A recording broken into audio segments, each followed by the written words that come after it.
اور 2015 میں اقامہ ظاہر کیا، اس لیے خود سے اکاؤنٹ ظاہر کرنے کے عمل کو بدنیتی نہیں کہا جا سکتا، اور اس فیصلے کو انہوں نے چیلنج کیا ہے سپریم کورٹ میں اور کہا ہے کہ اسلام آباد ہائی کورٹ کا جو فیصلہ تھا وہ قیاس آرائیوں پر مبنی تھا، اس میں ٹھیک طریقے سے کام نہیں کیا گیا۔ آپ کو آج اپنے پروگرام میں ایک ویڈیو کلپ تو دکھانا ہے، اس سے پہلے کچھ بات کرنی ہے۔ ناظرین، پاکستان تحریک انصاف کا لاہور میں مینار پاکستان پر جلسہ ہوا،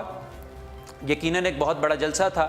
ہزاروں کی تعداد میں اس میں لوگ شریک ہوئے، نہ صرف لاہور سے بلکہ دوسرے شہروں سے بھی وہاں پر لوگ آئے، اور خواتین نے بھی اس میں شرکت کی۔ پاکستان تحریک انصاف ہمیشہ سے ہی خواتین کو ایک سپیس دیتی ہے، اور خواتین جلسے میں بھرپور شرکت کرتی ہیں پاکستان تحریک انصاف کی، وہ چاہے اسلام آباد میں جو دھرنا تھا وہ ہو، پاکستان تحریک انصاف کا کوئی بھی جلسہ ہو، لاہور میں، خیبر پختونخوا میں، اسلام آباد میں، خواتین اس میں بڑی تعداد میں شرکت کرتی ہیں۔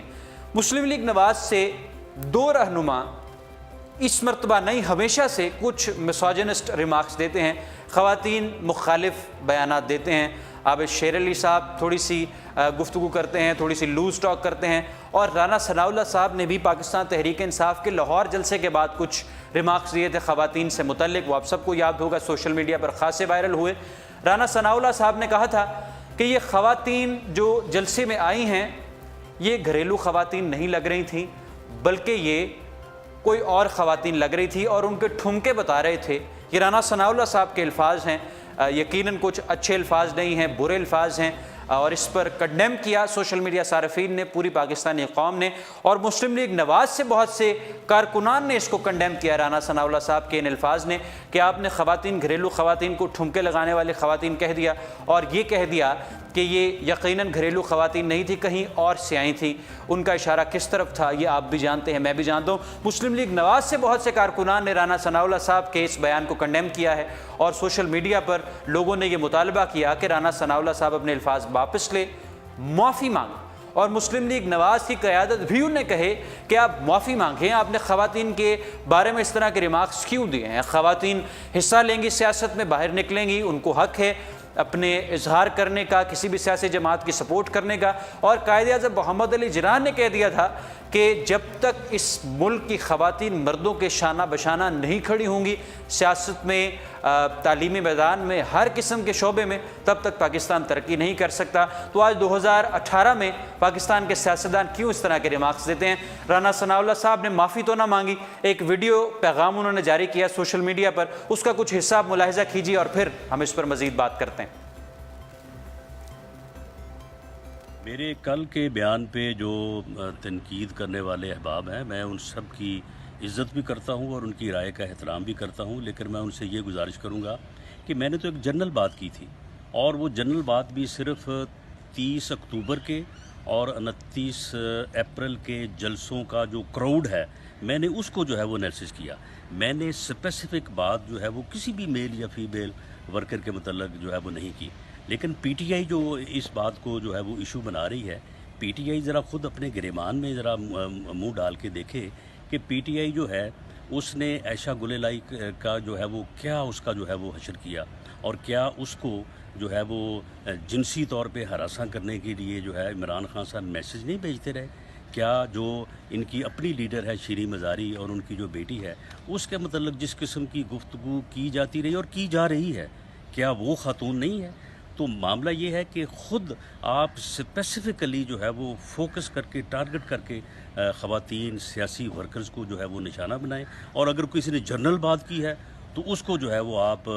جو ہے وہ ہدف تنقید بنائیں۔ تو اس طرح سے تو نہیں چلے گا۔ اگر یہ بات معذرت کی ہو رہی ہے، میں کہتا ہوں کہ عمران خان صاحب معذرت نہ کریں، یہ صرف اپنا بلیک بیری فون عائشہ گل الائی جو کہ خاتون ہیں اور سیاسی ورکر ہیں، ان کے مطابق اوپر یہ سرنڈر کریں، میں ان سے معذرت کرنے کے لیے تیار ہوں۔ اسی طرح جی اپنی ان کی لیڈر ہے شیریں مزاری، خواجہ آصف سے تو کہتے ہیں اس سے معذرت کریں، یہ خود ان سے جو ہے وہ معذرت کریں، ہم جو ہے وہ ان سے معذرت کرنے کو۔ تو ناظرین، یہ آپ نے کیا ملاحظہ، ویڈیو کلپ رانا ثناء اللہ صاحب کی گفتگو آپ نے سنی، یہ اس ڈیبیٹ کا نتیجہ ہے جو رانا ثناءاللہ صاحب کے مسوجنسٹ خواتین مخالف بیان کے بعد شروع ہوئی سوشل میڈیا پر، اس میں سوشل میڈیا صارفین نے یہ مطالبہ کیا کہ رانا ثناءاللہ صاحب کو، عابد شیر علی صاحب کو یا کسی بھی سیاسی جماعت سے تعلق رکھنے والے کسی بھی سیاستدان کو اس طرح کے ریمارکس نہیں دینے چاہیے۔ اگر انہوں نے ایسے ریمارکس دیے ہیں تو ان کو معافی مانگنی چاہیے اور ایک اعلیٰ اخلاق کا ان کو ایک بینچ مارک سیٹ کرنا چاہیے۔ ان کو بتانا چاہیے کہ پاکستان جیسے ملک میں خواتین کے لیے ایسے الفاظ استعمال نہیں کیے جاتے، مگر انہوں نے اس کا نتیجہ کیا دیا؟ انہوں نے ایک ویڈیو کلپ بنایا اور اس میں کہا کہ یہ تو عمران خان صاحب اور عائشہ گل الائی صاحبہ کو وہ ہراس کرتے تھے جنسی طور پر اور ان کو بلیک بیری میں میسیجز بھیجتے تھے، اور جو بھی رانا ثناءاللہ صاحب نے کہا وہ آپ نے ملاحظہ کیا ہے۔ تو ہماری یہ درخواست ہے سوشل میڈیا صارفین کی، ابھی بھی وہ مطالبات ہیں سوشل میڈیا صارفین کے کہ رانا ثناءاللہ صاحب یا کسی بھی لیگی رہنما نے خواتین مخالف جو بیان دیا ہے، اور جو رانا ثناءاللہ صاحب نے کہا کہ ٹھمکے لگانے والی خواتین یقیناً گھریلو نہیں تھی، پاکستان تحریک انصاف کے جو جلسے میں شریک تھیں، یقیناً یہ کوئی اچھا بیان نہیں، انہیں اس پر معافی مانگنی چاہیے۔ اور میں اور تمام صارفین آپ کو یقین دہانی کرواتے ہیں کہ اس سے آپ کی عزت کم نہیں ہوگی بلکہ اس میں اضافہ ہوگا۔ آپ جب اپنی غلطی سے معافی مانگ لیں گے، اپنی غلطی پر ندامت کا اظہار کریں گے، معافی طلب کریں گے، تو یقیناً آپ کی عزت میں اضافہ ہوگا۔ ایسے بیانات دینے سے اور اپنی غلطی کو آپ لنک کریں گے اگر عمران خان اور عائشہ گل الائی صاحبہ کے اسکینڈل سے، تو وہ یقیناً درست نہیں ہوگا۔ ہمارے نبی رحمت صلی اللہ علیہ وآلہ وسلم نے فرمایا اگر غلطی کرنے پر معافی مانگنے سے تمہاری عزت گھٹ جائے، اگر غلطی کرنے پر معافی مانگنے سے تمہاری عزت گھٹ جائے تو مجھ سے لے لے۔ تو آپ نے رانا ثناءاللہ صاحب جو غلطی کیا اور آپ سے مطالبہ کر رہی ہے پاکستانی قوم، آپ کو یقیناً ضرور اس پر معافی مانگنی چاہیے اور ایک بینچ مارک سیٹ کرنا چاہیے جس سے باقی آنے والی نئی سیاسی قیادت بھی اس کو فالو کر سکے، اس کو اپنا سکے، اس پر عمل کر سکے۔ اب کچھ بات کرتے ہیں ناظرین اپنے پروگرام میں نقیب اللہ محسود قتل کیس کے حوالے سے۔ راؤ انوار کو پولیس سے بھی فارغ کر دیا، 30 روزہ جسمانی ریمانڈ تھا ان کا، وہ بھی ان کا مکمل ہوا۔ آج اس کیس کی اپڈیٹ یہ ہے کہ پولیس نے ضمنی چالان پیش کر دیا ہے، اور ضمنی چالان میں پولیس نے بتایا ہے کہ جیو فینسنگ رپورٹ کے مطابق ملزم راؤ انوار جائے وقوع پر موجود تھے۔ واقعے کے وقت اور واقعے کے بعد تمام ملزمان ایک دوسرے سے رابطے میں تھے۔ بادی النظر میں پولیس مقابلہ صوبے کے تحت کیا گیا ہے۔ یہ بہت بڑی پیش رفت ہوئی ہے نقیب اللہ قتل کیس میں، چونکہ راؤ انوار یہ